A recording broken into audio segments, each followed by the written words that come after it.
ज़बूर और कुरान शरीफ सारी किताबें पढ़ ली, अल्लाह उसको इतना सवाब देगा जितना उसने हज़रत इस्माइल अलैहिस्सलाम की औलाद में से 100 गुलाम आज़ाद कराए होंगे। अल्लाह तबारक व तआला रोज़े क़यामत उसको ताज पहनाएगा।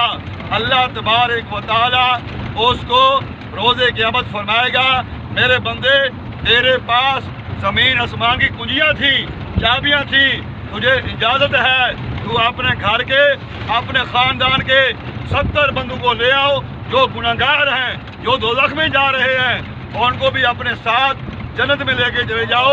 क्यों कि तुम ज़मीन आसमान की कुंजियाँ संभाल के रखते थे। अल्लाह तबारक व तआला हम सबको ज़मीन आसमान की कुंजियाँ कम अज़ कम एक तस्बीह, अगर मजबूरी हो तो कम अज़ कम 11 मरतबा रोज़ाना इसको पढ़ने की तौफ़ीक़ अता फरमाए। ला इलाहा इल्लल्लाह वल्लाहु अकबर व सुबहानल्लाह वल्हम्दुलिल्लाह वस्तग़फिरुल्लाह।